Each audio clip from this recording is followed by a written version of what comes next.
আমরা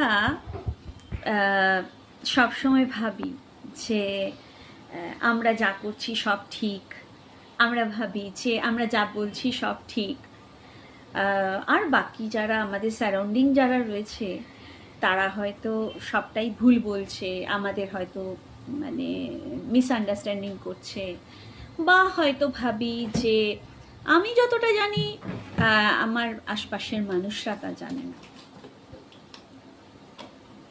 ছোটবেলার একটা কথা খুব মনে পড়ে, বাবাকে এসে একদিন বলেছিলাম যে স্কুলের কিছু গল্পের কথা।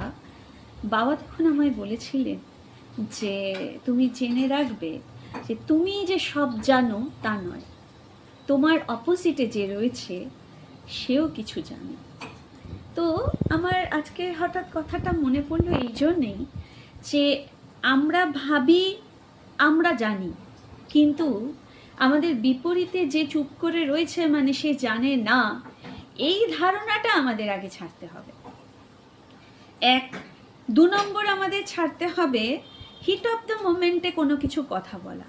কারণ আমাদের যারা হট টক করে আমাদেরকে মানে একেবারে প্রচণ্ড রাগিয়ে দেয়, এত বাজে বাজে কথা বলে যারা রাগিয়ে দেয়, আমাদের পরক্ষণেই ওই ফ্র্যাকশন অফ সেকেন্ডের মধ্যে আমাদের ভাবতে হবে যে তার জায়গায় আমরা নই। আমাদের ভাবতে হবে যে নর্দমার জল নর্দমাতেই মানায়, আমাদের নিজেদেরকে মানায় না সেটা। আমাদের গায়ে আমরা ম্যাক্সিমাম বৃষ্টির জল মেনে নিতে পারি, তাই না? তো সেরকম আমাদের আচরণেও তাই রাখতে হবে। নর্দমার জল কেউ ছেটালো আর পাকের কাদা কেউ ছেটালো বলেই সে যে আমাদের গায়ে লেগে যাবে, এই ধারণাটা আমাদের ছাড়তে হবে।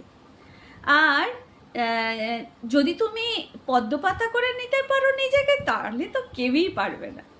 তা আমি আজকে কথাটা বললাম এই জন্যেই যে তুমি যে রেগে যাচ্ছ, তুমি যে অধৈর্য হয়ে যাচ্ছ, আর এই অধৈর্যতা, এই রেগে যাওয়া তোমার 2টো কারণে হতে পারে। একটা হচ্ছে তুমি অসুস্থ বা ভেতর থেকে, আর 2 হচ্ছে যে তুমি তোমার চাহিদাটা পূরণ করতে পারছো না সেই জন্য।